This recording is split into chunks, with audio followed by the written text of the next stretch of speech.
છે ભગવાન સ્વામિનારાયણ તારા ઉપર દયા કરશે અને તારા જીવનું રૂડું કરશે. આમ કહીને સ્વામી ઉતારે આવ્યા. સ્વામીએ સ્નાન કર્યું, પછી તખા પગીએ સીધું આપ્યું. તે રસોઈ બનાવી ઠાકોરજીને થાળ ધરાવીને સંતો જમ્યા. પછી જે થાળની પ્રસાદી વધી એ તખા પગીને આપીને કહ્યું છે કે આ તમે રૂડિયાને ખવડાવજો. એના હાથથી તો એ નહીં ખાઈ શકે, પણ એના મોઢામાં કોળિયા આપી અને એને તમે ખવડાવજો. આ પ્રસાદીનું અન્ન જમશે તો એના જીવનું રૂડું થશે.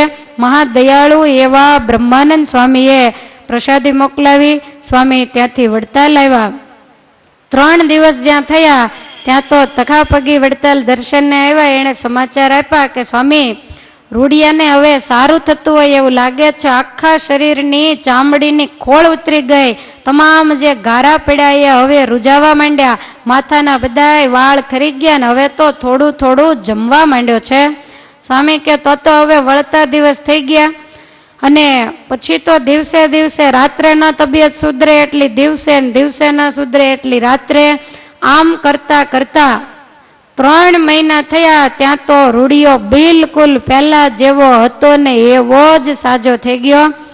જોબન પગીએ રૂડિયાને ગાડામાં બેસાડીને વડતાલ લાવ્યા. બ્રહ્માનંદ સ્વામીની પાસે મૂક્યો એટલે જૈન સ્વામીના પગ પકડ્યા. સ્વામી કે કેમ છે રૂડા? ત્યારે રૂડિયો કે છે કે મા બાપ તમે બચાવ્યો, નહીતર કેદાડાનો હેરાન થઈને મરી ગયો હોત. સ્વામી કે છે કે હવે અમે કહીએ એમ કરશો ને? ત્યારે રૂડો કે છે કે હા સ્વામી જેમ કહો એમ કરું. એટલે સ્વામીએ કહ્યું કે સ્નાનાદિક કરી અને હવે સફેદ વસ્ત્રો ધારણ કરો. એટલે આને નવડાવ્યો. પછી સફેદ ધોતી, સફેદ બંડી પહેરાવી, માથે સફેદ પાઘડી બંધાવી. સ્વામી કે પૂજા કરીશ ને? તો કે હા તમે શીખવાડો તો કરીશ, કારણ કે આ કાંઈ કોઈ દી કર્યું નથી. સ્વામીએ પૂજા આપી, પાસે બેસાડી એને પૂજા કરવાની રીત શીખવાડીને કહ્યું કે આવી રીતે કપાળમાં તિલક ચાંદલો કરવાનો. અને રૂડિયો બ્રહ્માનંદ સ્વામીનો શિષ્ય થયો.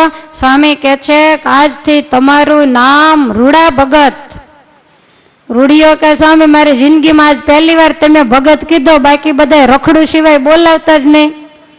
જોબન કે હવે તારા કામો એવું થાય ને, તે કામ રખડવા સિવાય બીજું કર્યું તે તને કોઈ ભગત કે? પછી તો બ્રહ્માનંદ સ્વામીના મંડળમાં રહ્યો. જોબન પગી કહે છે કે રૂડિયા હવે ધ્યાન રાખજે, ઓ છેડો સુધારી લેજે. જોબન કહે ભાઈ રૂડિયા તારા ભાગ્ય જાગ્યા આવાર. જોબન કહે ભાઈ રૂડિયા તારા ભાગ્ય જાગ્યા આવાર. મને હરિએ બચાવ્યો તને સ્વામી છે તારનાર. મને હરિએ બચાવ્યો તને સ્વામી છે તારનાર. રે જે સ્વામી ના વચનમાં વળી કરજે હરિનો ભજન. રે જે સ્વામી ના વચનમાં વળી કરજે હરિનું ભજન. રૂડો કહે મને તારીઓ હવે ન ફરું ભાઈ જોબન. રૂડો કહે મને તારીઓ હવે ન ફરું ભાઈ જોબન. ઈશ્વર સમ આ સ્વામીનો તમે કરાવ્યો મને જોગ. ઈશ્વર સમા સ્વામીનો તમે કરાવ્યો મને જોગ. દર્શન પ્રસાદ પામીને મારો ટળી ગયો મહારોગ. દર્શન પ્રસાદ પામીને મારો ટળી ગયો મહારોગ.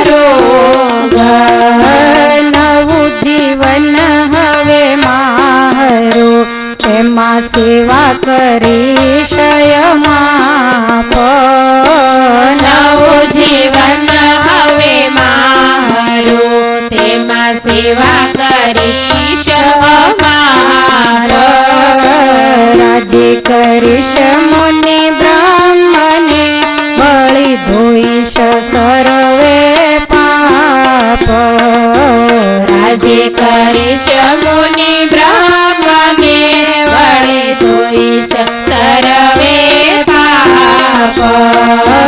જોબન કહે ભાઈ રોડિયા તારા ભાગ્ય જાગ્યા વાર. મને હરિએ બચાવ્યો તને સ્વામી છે તારના. જોબન પગીએ ભલામણ કરી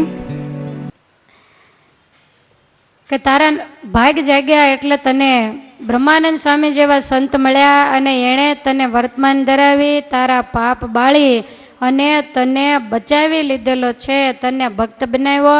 માટે ભગવાન જેવા સાધુ એનો તને જોગ થયો, દર્શન પ્રસાદ વગેરે મળ્યો.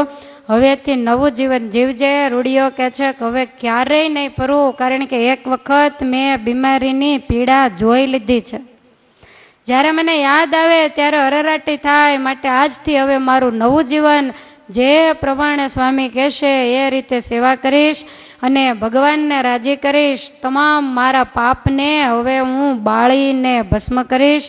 સ્વામી કહે છે કે રૂડા ભગત બધાય સંતો બપોરે જમી લે, ત્યાર પછી તમારે જમવું અને પર્ણકુટીની બહાર ઊભા રહેવું અને પ્રસાદ જમજો. જે કાંઈ વધારે જરૂર પડે તો તમે ભંડારમાંથી લઈ આવજો. અને જમતા જમતા કોળીએ કોળીએ સ્વામિનારાયણ સ્વામિનારાયણ એમ બોલવું. મંદિરમાં સેવા હોય ત્યાં સુધી સેવા કરવી. સેવાનું કામ પૂરું થાય એટલે એક માળા આપું છું, તે માળા ફેરવવી.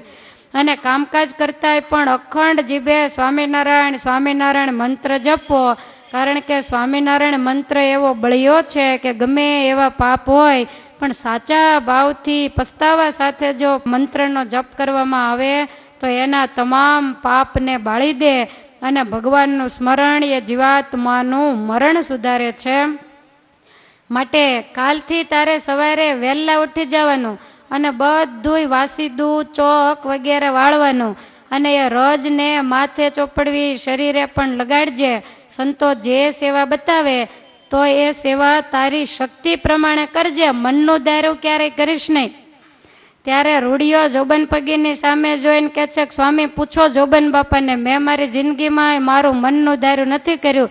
જેમ જોબન બાપા કહે ને એમ જ હું કરતો, તો હવે જેમ તમે કહેશો એમ હું કરીશ. પહેલા આજ્ઞાકારી હોય એ કાયમને માટે આજ્ઞાકારી રે. સ્વામી કહે છે કાંઈ વાંધો નહીં, આજથી સેવા કરવા માંડ એટલે તારા પુણ્ય જમા થશે અને તારા પાપને ભગવાન માફ કરશે. સ્વામીની આજ્ઞામાં રહી અને રૂડિયો રાત્રિ દિવસ સેવા કરે છે. બધા હવે એને રૂડા ભગત કહીને બોલાવે છે. મંદિરના ચણતરમાં બહુ સેવા કરેલી, કારણ કે રોગ મટ્યો. પહેલાં જેવું શરીર બળવાન હતું ને એવું જ પાછું મજબૂત થઈ ગયેલું. એટલે રૂડા ભગત જ્યારે હોય ત્યારે એમ કે સ્વામી મહેનતનું કામ હોય, બળનું કામ હોય એ તમારે મને બતાવી દેવું. કારણ કે આટલા વર્ષ મારી જિંદગીના એ જંગલમાં બાણને ભાથો લઈને રખડવામાં દોડવામાં જ ગયા. મેં કાંઈ કર્યું નથી. માટે મોટા મોટા કામ મને બતાવજો. મોટા મોટા બેલા હોય, મોટા પથરા હોય તો રૂડીઓએ ઉપાડીને હાલ્યો જાય. શ્રદ્ધાથી દોડી દોડીને મોટા મોટા લાકડા વગેરે ફેરવવાનું કામ હોય તો એ પણ કરે. તમામ સંતો અને હરિભક્તો બધાય રાજી થાય કે રૂડો કેવી સરસ સેવા કરે છે. હવે ભગવાન એકાદું પાછું તો જમા રાખે. રૂડિયાનો વાન કાળો હતો પણ એનો કંઠ બહુ સરસ, ગળું એટલું બધું સરસ, બહુ સારી રીતે ગાઈ શકતો. એટલે બ્રહ્માનંદ સ્વામીએ વિચાર કર્યો કે રૂડિયાનો આ જે ગુણ છે ને એને ભક્તિમાં વાળવો.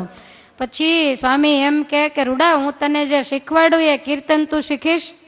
ત્યારે રૂડો કહે છે કરે મા બાપ એવું તમારે મને પૂછવાનું હોય, હુકમ કરો, જેમ કહો એમ કરવા તૈયાર છું. પછી બ્રહ્માનંદ સ્વામી સારા સારા રાગવાળા કીર્તન હોય ને એ રૂડિયાને શીખવાડે. પછી કામકાજ કરતો કરતો એ પંક્તિઓને ગોખા કરે અને કીર્તન પાકા કરે, કારણ કે આ ભણેલો નહીં.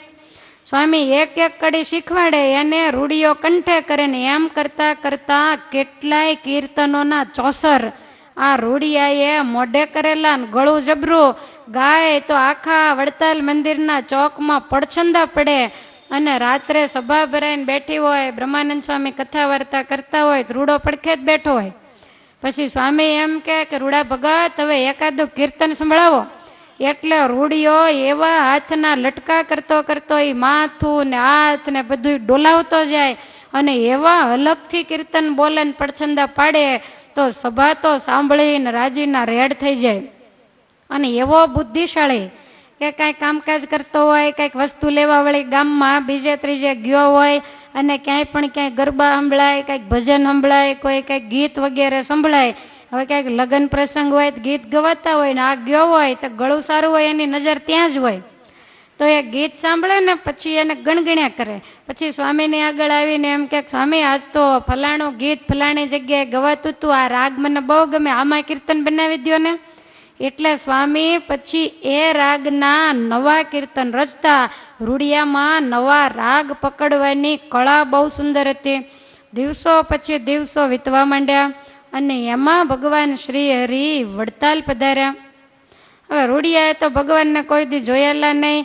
એટલે બ્રહ્માનંદ સ્વામી કહે છે કે રૂડા ચાલ હું તને ભગવાનના દર્શન કરાવું કે જે ભગવાનના પ્રતાપે તારા તમામ પાપ બળી ગયા અને જીવલેણ માંદગીમાંથી તું ઊભો થયો છો. સ્વામીએ રૂડાનું કાંડું ચાલ્યું. ભગવાન શ્રી હરિ પાટ ઉપર બિરાજમાન હતા. સ્વામી કહે છે કે રૂડા આ ભગવાન છે માટે આના પગમાં પડ. એટલે રૂડિયાએ ભગવાન શ્રી હરિના ચરણમાં માથું ઝુકાવ્યું.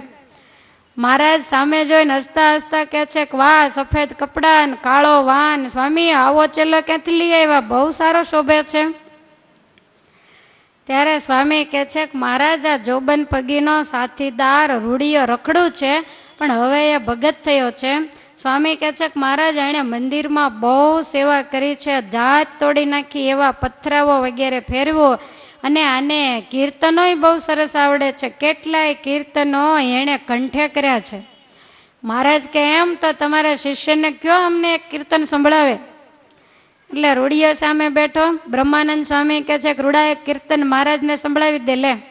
ત્યારે રૂડિયો કહે છે કે સ્વામી કયા રાગનું સંભળાવું. સ્વામી કે પરોજ રાગનું કીર્તન સંભળાય અને બધી ખબર પડતી. એટલે ભગવાન શ્રી હરિની સામે બેહી ગયો ને હાથના ને માથાના ને વળાંક લેતો લેતો પરજ રાગમાં કીર્તન બોલ્યો. તારી મૂર્તિ રે છે જો નેણુનો શણગાર, નેણુનો શણગાર મારા હૈયા કેરો હાર, તારી મૂર્તિ રે છે જો નેણુનો શણગાર. જ્યાં કીર્તન બોલ્યો ત્યાં તો સંતો બધા સામન સામું જોઈ રાખ. સ્વામી આ તો અમને મહારાજ આંટી મારે એવા સુંદર કીર્તન બોલે છે. ભગવાન તો એની હલક ને એનો ડાળ જોઈને બહુ રાજી થયા. ભગવાન કહે છે બ્રહ્મુનિ તમે તો મહાપાપીને પાવન કર્યો. બ્રહ્માનંદ સ્વામી કે હું શું પાવન કરું, તમે મારામાં રહીને કર્યો, આના પાપને તમે બાળ્યા. મહારાજ કહે છે ગઢપુરમાં ઉત્સવ હોય ત્યારે તમારા શિષ્યને પાછો ગઢડે લેતા આવજો, બધે દર્શન કરાવજો. બ્રહ્માનંદ સ્વામી કે કાંઈ વાંધો નહીં. એક વખત સ્વામીને ગઢડા જવાનું થયું. તે રૂડાને કહે છે ચાલ તારે ગઢડા આવવું છે. રૂડિયો કહે છે કે હવે તમે જ્યાં લઈ જાઓ તે બધા આવવાનો જ છું. એટલે ગઢપુરમાં બ્રહ્માનંદ સ્વામીની સાથે આવ્યો. હવે એમાં ચાતુર્માસનો પ્રારંભ થયો. ઉગમણા બારની હોંશરીએ ભગવાન સભામાં બિરાજે છે. બધાય સંતો હરિભક્તો બેઠા. મહારાજ કે આવતીકાલથી ચાતુર્માસ ચાલુ થાય એટલે બધાએ જેને જે યોગ્ય લાગે એ નિયમો લેવાના છે. ને બધાએ જેને જે યોગ્ય લાગે નિયમો લીધા. મહારાજે બ્રહ્માનંદ સ્વામીની સામે જોયું. સ્વામી તમે શું નિયમ લેશો. ત્યારે સ્વામી કે મહારાજ તમે જે આપો એ નિયમ મારે લેવું. ત્યારે મહારાજ કે સ્વામી તમને એ નિયમ આપું કે તમારે રોજ નવા 4 પદ બનાવવા કીર્તનના. આ તમને નિયમ. સ્વામી કહે છે કે મહારાજ તમે રોજ નવા 4 પદ બનાવવાનું કીધું, તે હવે નવા નવા રાગ મારે ક્યાંથી કાઢવા. મહારાજ કે આ તમારો શિષ્ય રૂડો ભગત છે ને, એને કહેવાનું રોજ ગમે નથી એક નવો રાગ ગોતીને લઈ આવે ને તમને પહોંચાડે અને પછી તમારે નવું કીર્તન બનાવી અને ગાવાનું. તમે કીર્તન બનાવો આ તમારે નિયમ, રૂડો રાગ પહોંચાડે એ રૂડાને નિયમ. ત્યારે બ્રહ્માનંદ સ્વામી હસતા હસતા કહે છે કે મહારાજ મારે ને મારા ચેલાને બેન જ નિયમ લેવાના, તમારે કાંઈ નહીં લેવાનું. મહારાજ કે અમે લઈ, એવું થોડું છે.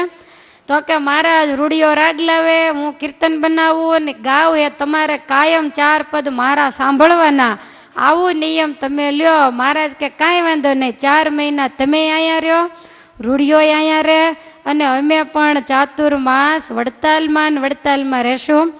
પછી તો રોજ રૂડિયો ગમે ત્યાં જઈને રાગ લઈ આવે, બ્રહ્માનંદ સ્વામીને સંભળાવે એટલે સ્વામી એના પદ બનાવે. સાંજે મહારાજની પાસે ગુરુ શિષ્ય જાય, સભા ભરાઈને બેઠી હોય, આગળ બેસે.